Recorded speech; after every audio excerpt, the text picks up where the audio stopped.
بسم الله الرحمن الرحيم الرحمن علم القرآن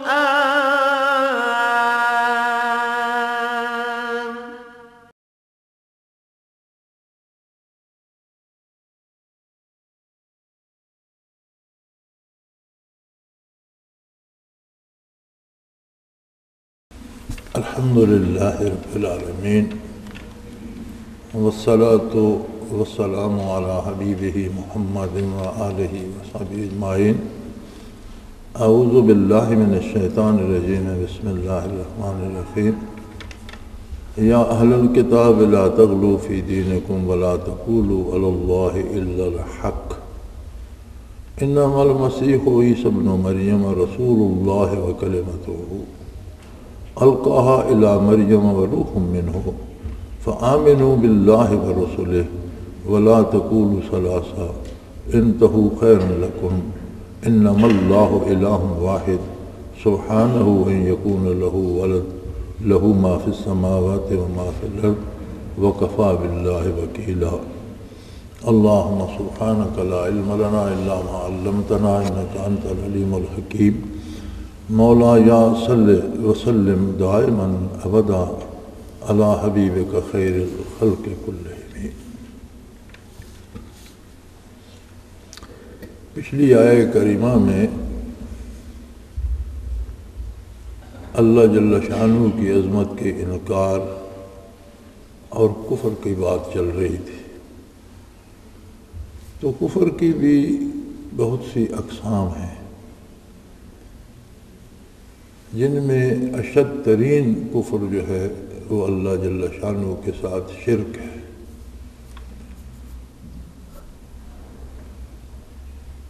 ان اللہ لا یغفر ان یشرک بہ ویغفر ما دون ذلک لمن یشاء. شرک ایسا کفر ہے، ایسا جرم ہے کہ جس کا فیصلہ یوم حشر پہ موقوف نہیں رکھا.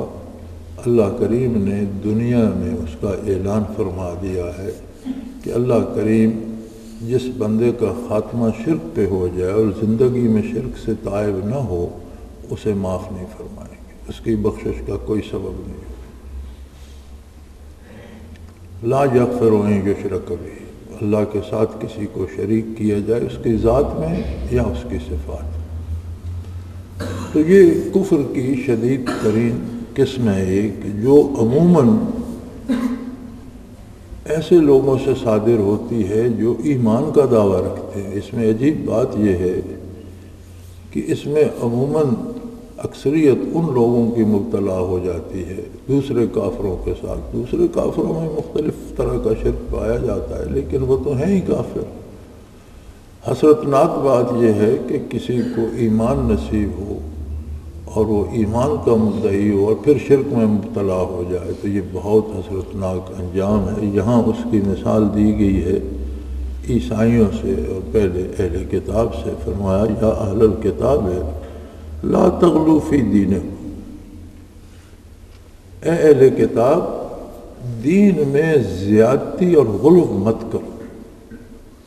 یعنی یہ کوئی نیکی نہیں ہے کہ تم اپنے بزرگوں کو یا انبیاء علیہ السلام کو یا صحابہ کو یا نیک اور صالح بندوں کو اللہ کے اوصاف میں شریک کر لو اور تم اپنی طرف سے ضعیف سمجھو کہ ہم بڑی نیکی کر رہے ہیں. یہ نیکی نہیں ہے، یہ بدترین کفر ہے. اللہ واحد ہے، لا شریک ہے، نہ اس کی ذات میں کوئی شریک ہے نہ اس کی صفات میں کوئی شریک ہے. وہ خالق ہے، باقی سب مخلوق ہے. مخلوق میں مدارج ہیں، انبیاء علیہ السلام میں مدارج ہیں. تلک الرسل فضلنا بعضهم علی بعض، ہم نے رسولوں میں بھی بعض کو بعض پر فضیلت دی ہے. اور یہاں قرآن حکیم نے بہت خوبصورت انداز اپنایا ہے. یہ نہیں فرمایا کہ کچھ دوسروں سے کم ہے، نہیں، فرمایا بعض دوسروں سے فضیلت میں افضل ہے. یعنی سب افضل ہیں، سب اچھے ہیں، بعض اچھوں میں اور بھی اچھے.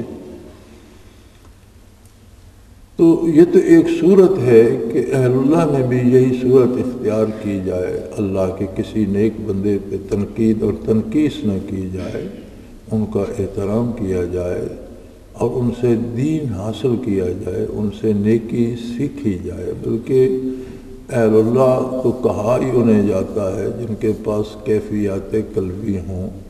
دین محض زبانی کلامی باتوں کا نام نہیں ہے، دین نام ہے ان کیفیات کا جو حضور اکرم صلی اللہ علیہ وسلم کی ذات پر ایمان لانے سے مومن کے دل میں پیدا ہوتی، اور ان میں عظمت ہے ذات باری کی کہ توحید باری راسخ ہو جاتی ہے، وہ اللہ کی ذات یا اس کی صفات میں کسی کو شریک نہیں کرتا۔ انسانی کم فہمی یہ ہے کہ وہ سمجھتے ہیں کہ ہم اپنے بزرگوں میں اگر اللہ کی صفات کو مان لیں تو یہ ان کے لیے بڑی عظمت کی بات ہے، اور پہلی امتیں اس طرح گمراہ ہوئیں۔ سو ارشاد ہوا کہ دین میں غلو مت کرو، اپنی طرف سے زیادتی مت کرو، وَلَا تَقُولُوا عَلَى اللَّهِ إِلَّا الْحَقَّ، دین اللہ کریم کا نازل کردہ ایک آئین و دستور ہے۔ اگر کوئی اپنی طرف سے بات گھڑ کے جو اللہ نے ارشاد نہیں فرمائی اور اس کے دین ہونے کا اعلان کرتا ہے یا اس کو دین سمجھتا ہے تو اس کا معنی یہ ہے کہ وہ اللہ پر جھوٹ بول رہا ہے۔ اللہ کریم نے تو وہ بات نہیں فرمائی، اور میں یا آپ یا کوئی دوسرا اپنی طرف سے ایک بات بنا کر یہ اعلان کرے کہ اس پر عمل کرنا ثواب ہے، یہ نیکی ہے، یہ دین ہے، تو فرمایا یہ تو اتنی بڑی جرت ہے کہ تم اللہ کریم پر جھوٹ بول رہے ہو، جس بات کو اللہ نے کرنے کا حکم نہیں دیا تم نے کہاں سے نیکی وضع کر لی۔ عید کا دن تھا اور صحابہ کا عید ذری تھا، اور صحابہ کرام جس طرح جہاد میں صف اول کے لوگ تھے، کاروبار میں صف اول کے لوگ تھے، سیاسیات و معاشیات میں صف اول کے لوگ تھے، عبادات میں بھی ان کی نظیر نہیں ملتی۔ تو عیدگاہ میں لوگ جمع ہو رہے تھے تو ایک صحابی نے اشراق کے نوافل ادا کرنے شروع کیے عیدگاہ میں۔ حضرت علی کرم اللہ وجہ الکریم تشریف لائے اور آپ نے دیکھا کہ نوافل پڑھ رہا ہے۔ جب وہ فارغ ہوا تو آپ نے پوچھا کہ کیا کر رہے تھے؟ کہ حضرت میں اشراق پڑھ رہا تھا۔ فرمایا تمہارے دوزخ جانے کے لیے تمہاری یہ نماز کافی۔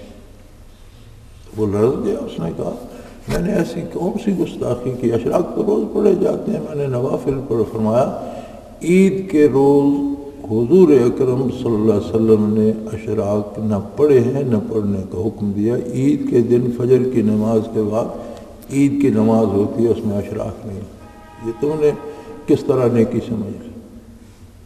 تو فوراً طائب وہ چھوڑ دی۔ یعنی کسی چیز کی نیکی یا عبادت یا بھلائی ہونے کی سند یہ اللہ کا قول ہے، اللہ کو اختیار حاصل ہے کہ اسے کیا چیز پسند ہے، کسے وہ قبول فرماتا ہے، یہ اس کا ذاتی حق ہے، وہ معبود برحق ہے۔ اب مرضیات باری بتانا منصب نبوت ہے۔ کوئی بات ایسی جس کا اللہ نے حکم نہیں دیا، رسول اللہ صلی اللہ علیہ وسلم نے وہ کرنے کا حکم نہیں دیا، خود اس پر عمل نہیں فرمایا، تو کوئی اپنی طرف سے ایجاد کر کے کہتا ہے تو یہ اتنا بڑا جرم ہے کہ اس نے اللہ پر جھوٹ بولا۔ سو فرمایا تم نے یہ سمجھا کہ ہم بزرگوں کو بہت بڑا اونچا لے جائیں گے تو شاید یہ نیکی ہوگی، اور تم نے عیسیٰ علیہ السلام کو اللہ کا بیٹا بنا ڈالا۔ انما المسیح عیسی ابن مریم رسول اللہ و کلمتہ، حضرت عیسیٰ علیہ السلام جو مریم علیہ السلام کے بیٹے ہیں، اللہ کے رسول ہیں اور اس کا کلمہ ہے۔ وہ ایک ایسی ہستی ہے جسے اللہ نے بغیر باپ کے اپنے کلمہ حق سے اپنے حکم سے پیدا فرمایا، قدرت کاملہ سے پیدا فرمایا، اور وہ قادر ہے، لیکن وہ اللہ کے بیٹے نہیں ہیں، اللہ کے رسول ہیں۔ القاہا الی مریم، جس کو اللہ نے مریم علیہ السلام تک پہنچایا، وروح منہ، اور اللہ کی طرف سے ایک روح ہے، ایک جان ہے، جسے اس نے قدرت کاملہ سے بغیر والد کے پیدا فرمایا، کلمہ القا فرمایا مریم علیہ السلام کی طرف، اور وہ اللہ کے عظیم الشان رسول ہیں۔ ان کی عظمت بڑی ہے، لیکن وہ اللہ کا حصہ نہیں ہے، اللہ کی اولاد نہیں ہے، کیونکہ اولاد والد کے وجود کا حصہ ہوتی ہے۔ انسان کا بیٹا انسان ہوتا ہے، حیوان کا بیٹا حیوان ہوتا ہے۔ اگر اللہ کی اولاد ہوگی تو اس میں بھی الوہیت کے اوصاف ہوں گے۔ اللہ کا بیٹا بھی اللہ ہوگا، چھوٹا ہو بڑا ہو، کمزور ہو طاقتور ہو، اوصاف تو اس میں الوہیت کے ہوں گے، اور وہ واحد و لا شریک ہے، وہ ان چیزوں سے بالا تر ہے، کوئی اس جیسا ہو نہیں سکتا، نہ کوئی ہے۔ اور یہ کوئی نیکی نہیں ہے کہ آپ بزرگان دین کو اللہ کی ذات یا اس کی صفات میں شریک کر لیں۔ فآمنوا باللہ ورسلہ، دین اپنی طرف سے باتیں گھڑنے کا نام نہیں ہے، دین نام ہے اللہ جل شانہ کی بات ماننے کا، اور اللہ کی بات پہنچتی ہے اس کے رسولوں کی وساطت سے، انبیاء علیہ السلام کی وساطت سے، لہذا انبیاء اور رسل کی بات پر جم جانا اور اسے قبول کرنا جیسا کہ انہوں نے فرمایا ہے، اور اس کی غلط تعویلات نہ گھڑنا، اپنی طرف سے ایجاد بندہ نہ کرنا۔ اور یہ مرض ہماری بد نصیبی ہے کہ اب یہ مرض ہم میں بھی بہت عام ہو گیا ہے۔ یہ دو برائیاں بہت عام ہو گئی ہیں۔ ایک تو ہم نے رسومات کو فرائض سے مقدم کر لیا ہے۔ بے شمار لوگ ایسے ہیں جو فرائض پنجگانہ ادا نہیں کریں گے، حلال حرام کی پرواہ نہیں کریں گے، چھوٹے بڑے کی پرواہ نہیں کریں گے، لیکن امور میں جو رسومات رائج ہو گئی ہیں وہ ان رسومات کو فوراً اپنا لیں گے۔ ہندوستان کے ایک فلمی ایکٹر نے اپنے سر کے بال چھوٹے چھوٹے کرا کے درمیان میں اس نے ایک لائن سی لگوا لی، وہ بال درمیان سے بالکل صاف کرا دی اور پیچھے سے لے کر آگے تک ٹیڑھی میڑھی ایک لکیر ہے۔ اگلے دن میرے پاس ایک آدمی آیا، عام آدمی تھا، غریب آدمی، کوئی مالدار بھی نہیں تھا، دولت مند بھی نہیں تھا، بس گزارے والا آدمی تھا۔ اس کے ساتھ 10-12 سال کا بیٹا تھا، اس کا سر منگوا کے اس پہ اس طرح کی لکیر لگوائی ہوئی۔ تو میں نے کہا تمہیں حضور صلی اللہ علیہ وسلم کی نقل کرنے کی توفیق تو نہیں ہے، ایک ہندوستان کے ایکٹر کی نقل فوراً کر دو۔ یعنی یہ بظاہر ایک چھوٹی سی بات ہے، لیکن اس سے اندازہ ہوتا ہے کہ ہمارے نزدیک اہمیت کس کو حاصل ہے، ہم کس جیسا بننا چاہتے ہیں۔ اور ہم نے یہ سمجھ رکھا ہے کہ جو مر جاتا ہے اسے دین کی ضرورت ہے، اس کے لیے ختم کراؤ، اس کے لیے قرآن پڑھو۔ جو زندہ ہیں انہیں ضرورت نہیں ہے، جب مریں گے پھر دیکھا جائے گا۔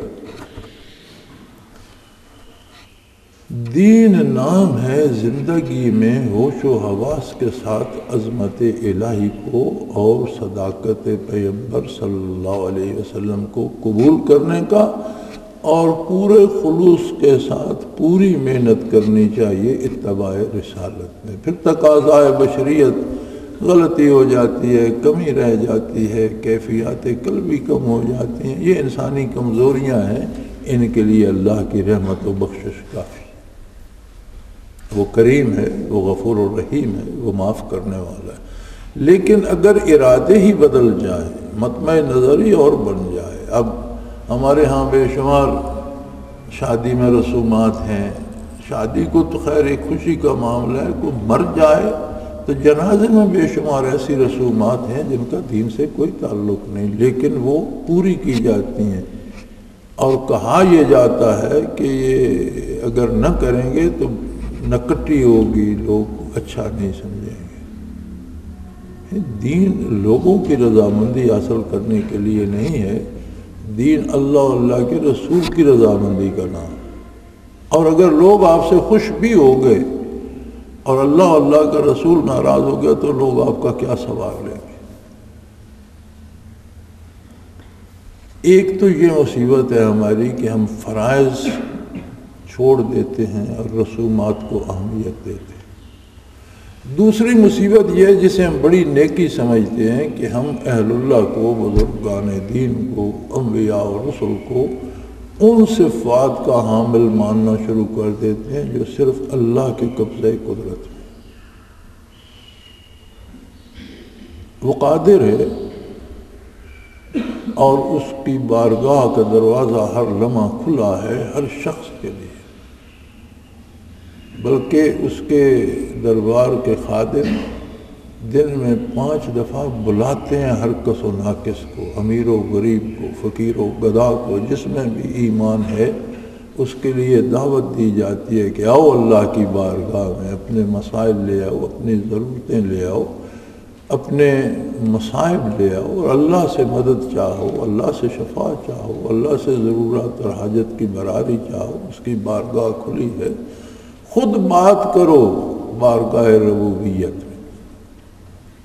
نبی کریم صلی اللہ علیہ وسلم نے فرمایا کہ نمازی کے آگے سے نہ گزرو، کیونکہ فَإِنَّهُ يُنَاجِي رَبَّهُ، وہ اپنے پروردگار سے سرگوشیاں کر رہا ہے، تم اسے پریشان نہ کرو، اس کے آگے مت آؤ، کہ وہ اس وقت رب العالمین سے اپنا دکھ سکھ بیان کر رہا ہے، اپنی گزارشات پیش کر رہا ہے۔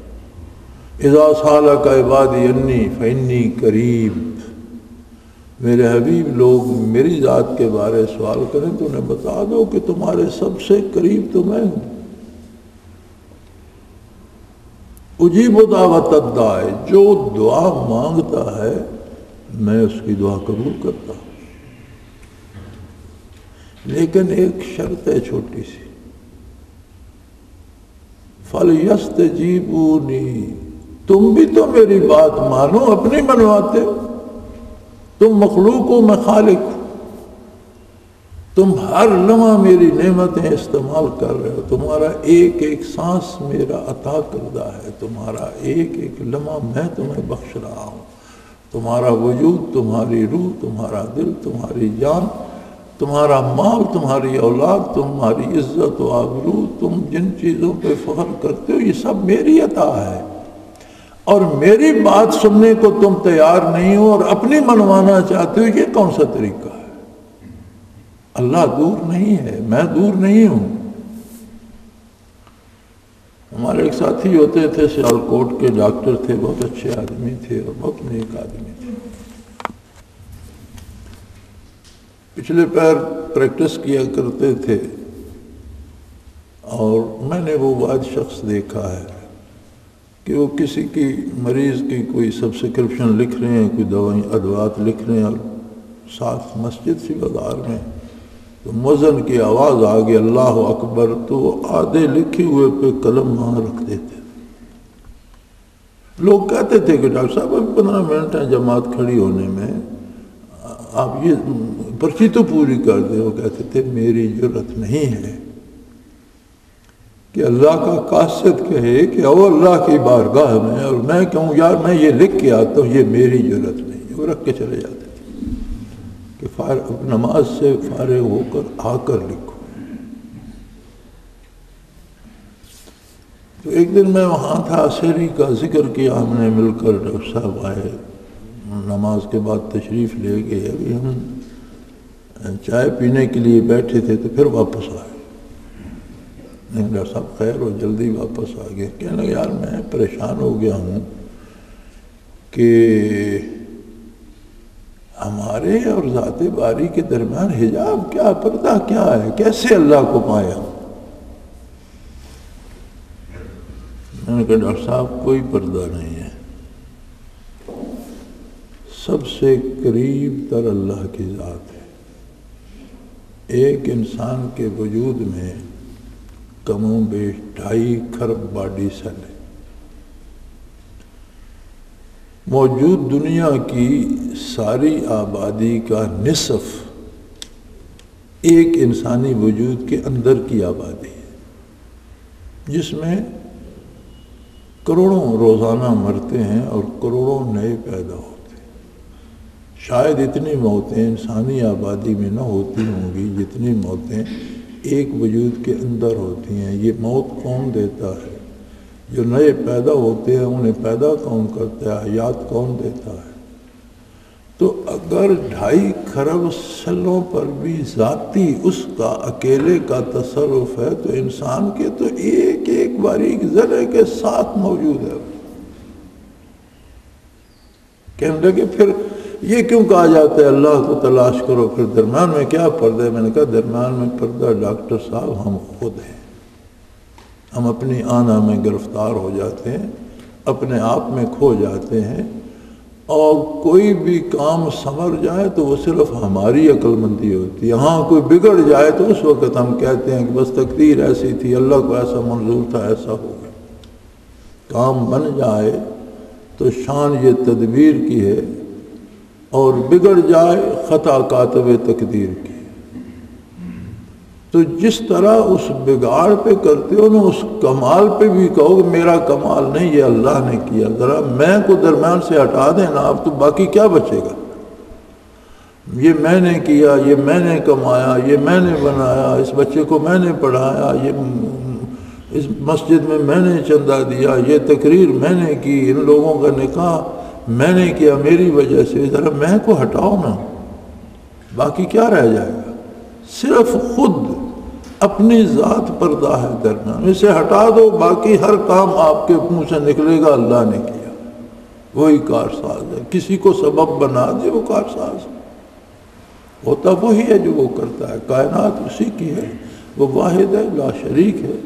انبیاء کی عزت و عظمت ایمان کا حصہ ہے، اور نہ جانتے ہوئے علماء کا فیصلہ یہ ہے کہ کوئی انبیاء علیہ السلام کے بارے یا نبی کریم صلی اللہ علیہ وسلم کے بارے ایک جملہ کہتا ہے، اس میں اعتمال ہے، جملہ زمانی ہے، اس کی مراد بہتری سے ہے، اس کی مرضی نہیں کہ وہ توہین کا پہلو کہے، لیکن اگر سمجھنے والے نے یہ سمجھا کہ اس نے توہین کا پہلو استعمال کیا تو وہ بندہ کافر ہو جائے، اس کا ایمان ضائع ہو جائے۔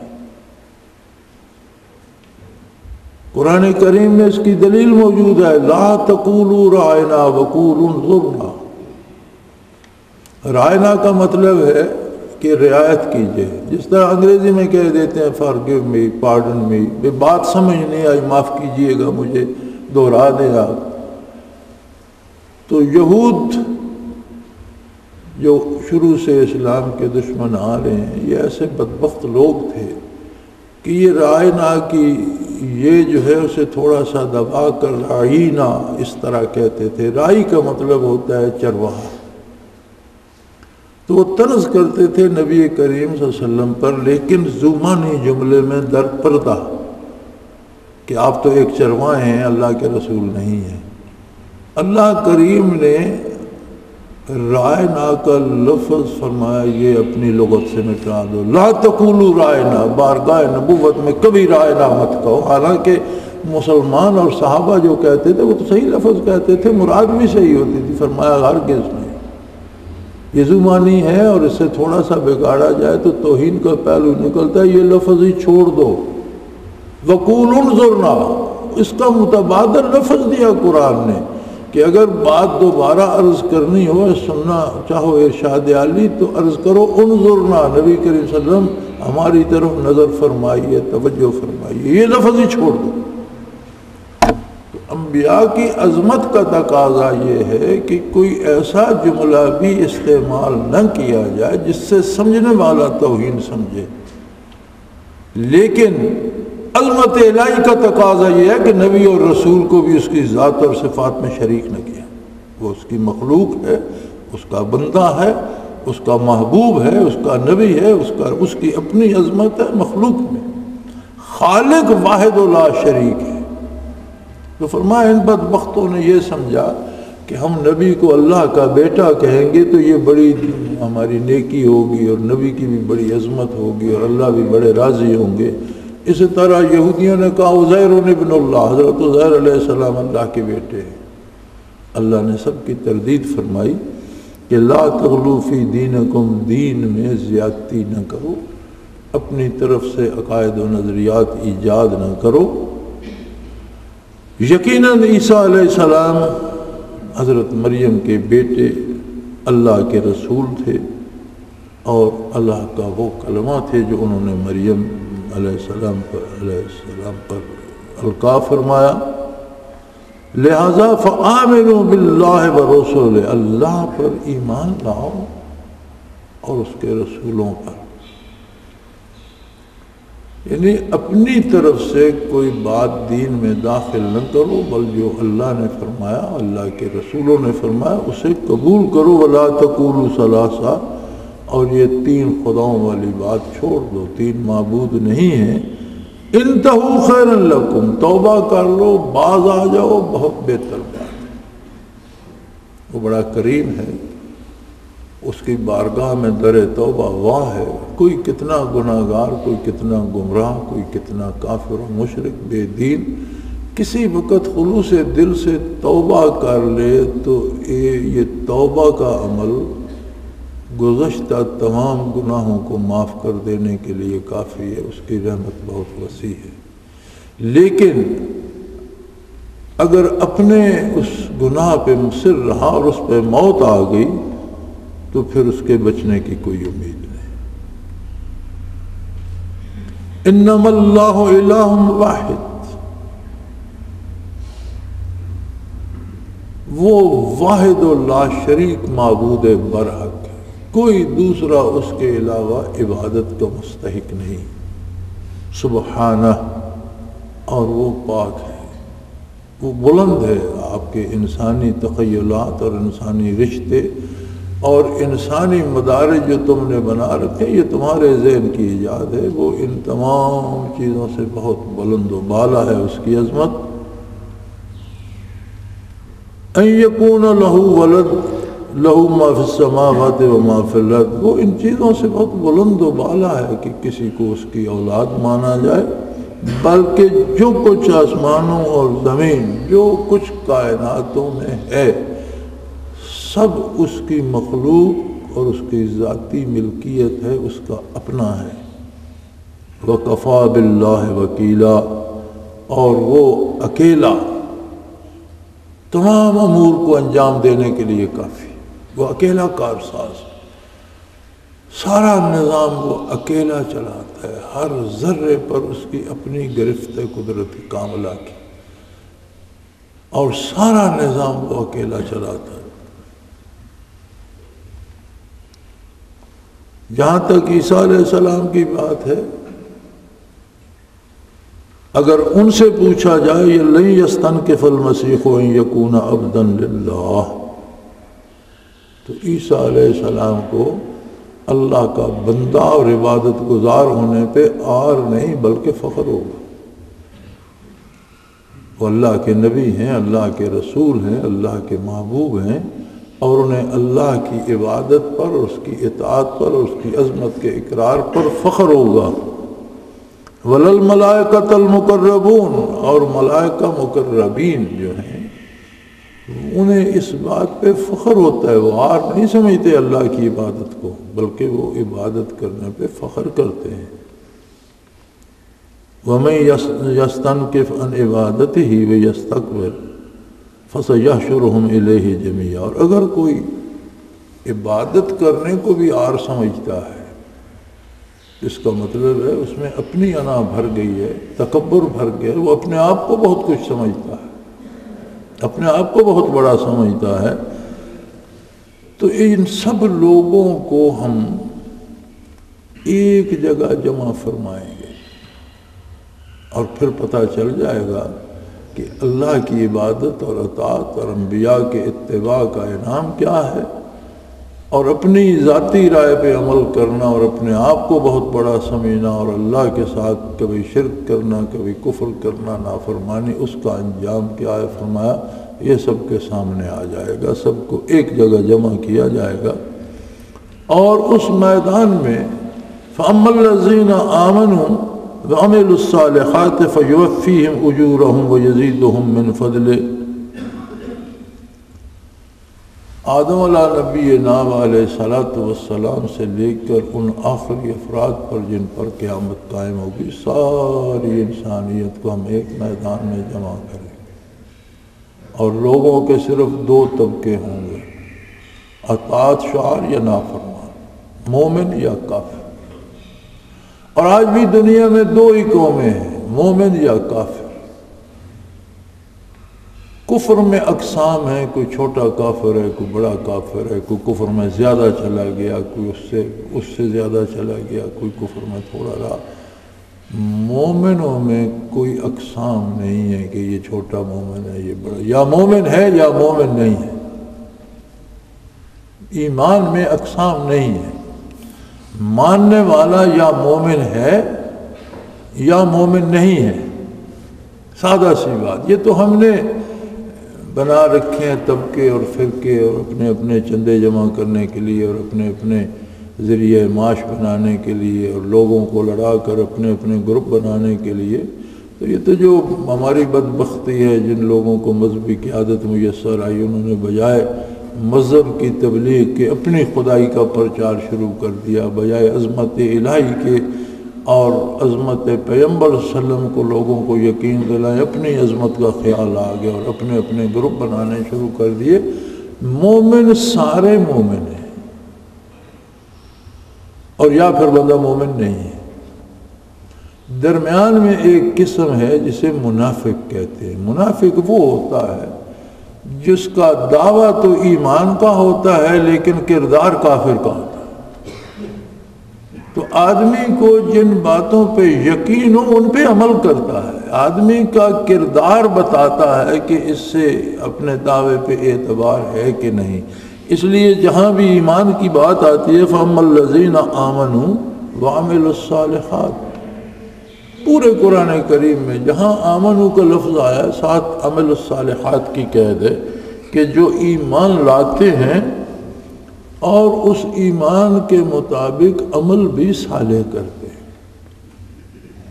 عمل کی صلاحیت کا معیار کیا ہوگا؟ میں کہتا ہوں ایک ہی بات کو ہم چار بندے، چاروں کی رائے مختلف ہو سکتی ہے، کوئی اسے اچھا کہتا ہے، کوئی اسے مناسب کہتا ہے، کوئی اسے ٹھیک کہتا ہے، کوئی کہتا ہے خراب ہے۔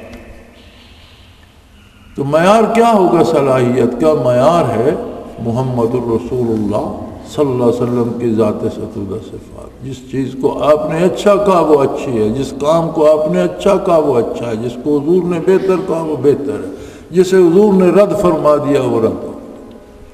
معیار صلاحیت نبی کریم صلی اللہ علیہ وسلم کی ذات ہے کہ عمل کون سا صالح ہے، کون سا غیر صالح۔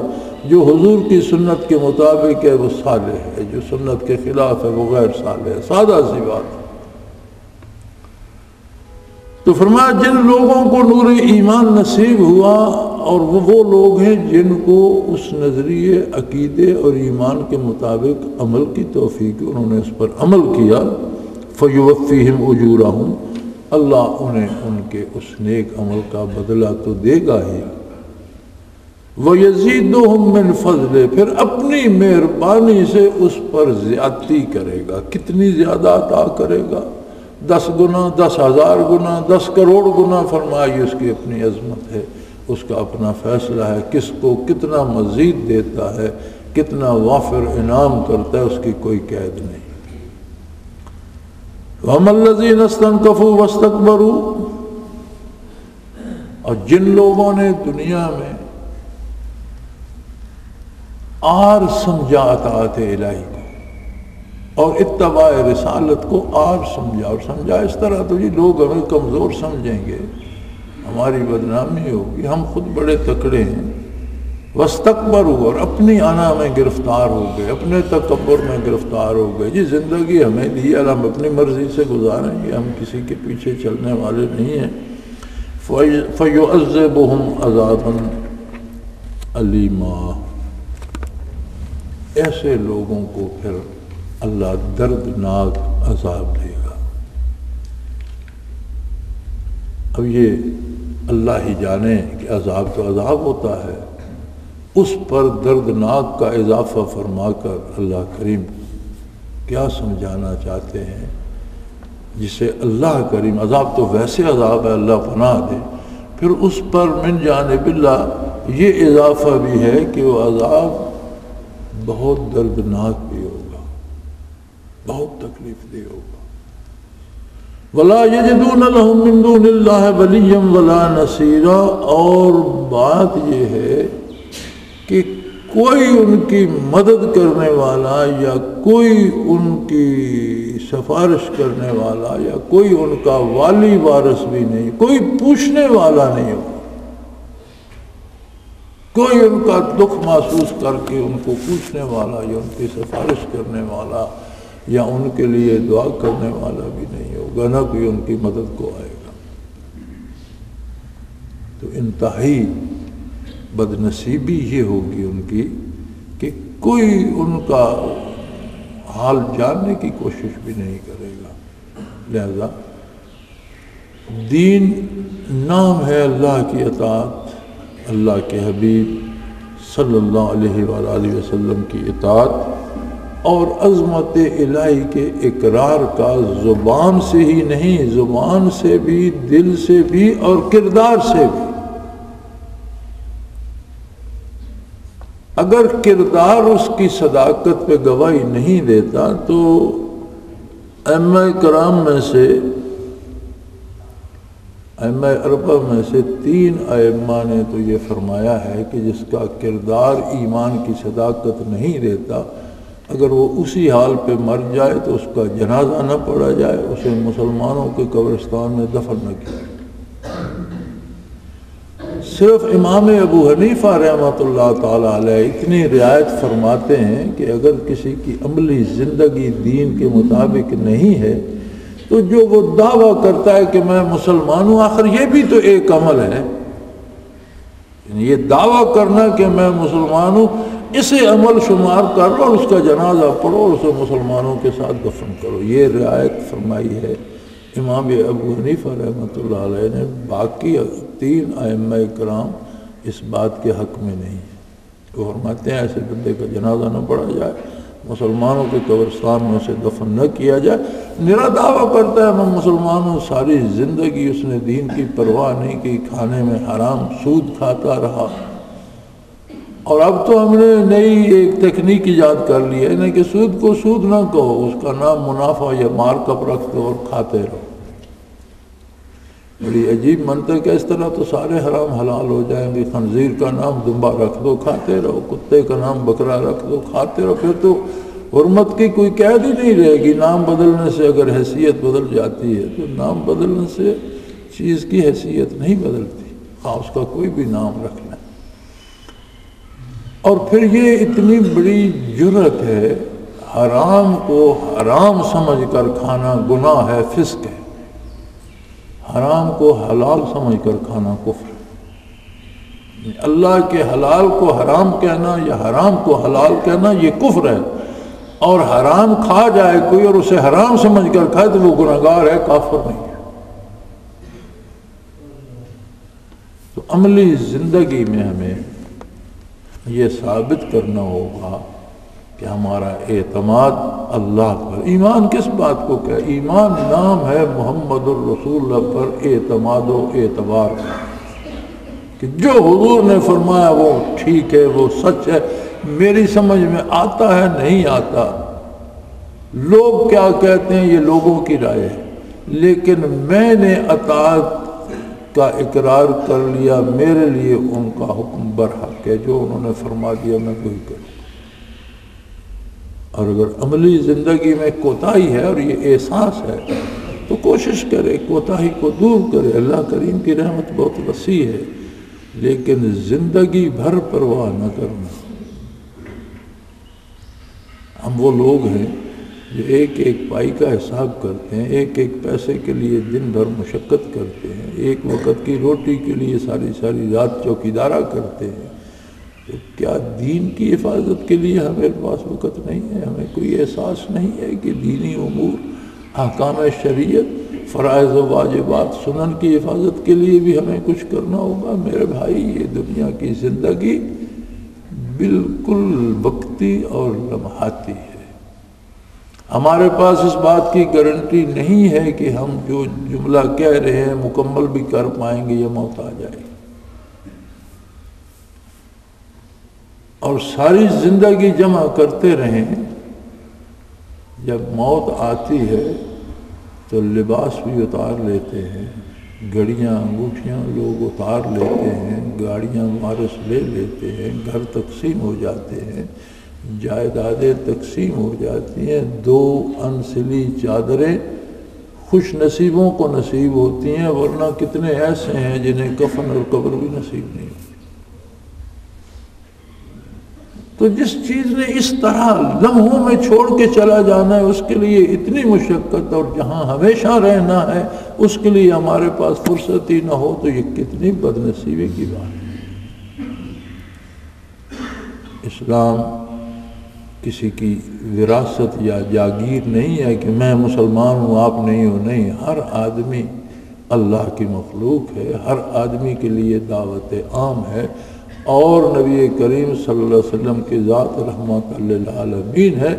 جو بھی خلوص دل سے توبہ کرے اور اطاعت الہی اور اتباع سنت پہ عمل کرے گا، وہی کامیاب ہوگا۔ اللہ کریم ہماری خطاؤں سے درگزر فرمائے، ہمیں دین کی سمجھ، شعور اور دین پر عمل کی توفیق عطا فرمائے۔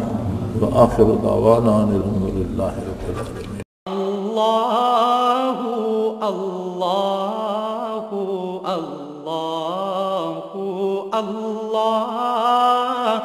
اللہ اللہ اللہ اللہ اللہ۔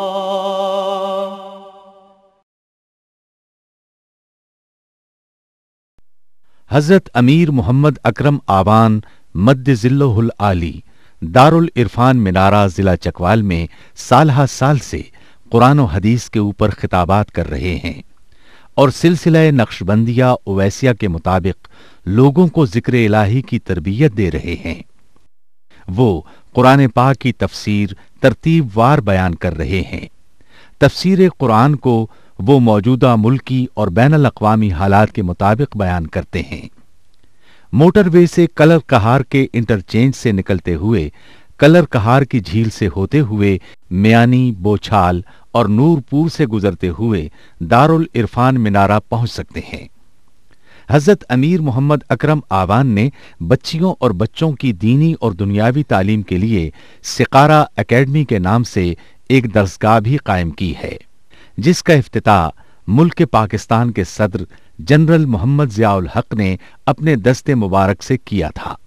وہ تمام احباب جو اسلام کی طلب رکھتے ہیں، ان سے گزارش ہے کہ دارالعرفان منارہ ضلع چکوال میں امیر محمد اکرم آبان صاحب کے خطابات سے مستفید ہوں۔ وہ ہر جمعے کو نماز سے پہلے بیان فرماتے ہیں۔ ہر ماہ کی پہلی اتوار کو ماہانہ اجتماع ہوتا ہے، جس میں آپ خصوصی خطاب فرماتے ہیں، اور پاکستان کے چاروں صوبوں سے احباب اس اجتماع میں شرکت کرتے ہیں۔ اس کے علاوہ یہاں سال میں 2 مرکزی اجتماعات بھی ہوتے ہیں، ایک رمضان المبارک میں اعتکاف کا اجتماع، اور دوسرا جولائی اور اگست میں 40 دن کا اجتماع ہوتا ہے، جس میں روحانی تربیت کی جاتی ہے۔ اپنا خون سیماب دے کر اتنا ہم کر جائیں گے، نام آقا کا چمن میں پھر رقم کر جائیں گے۔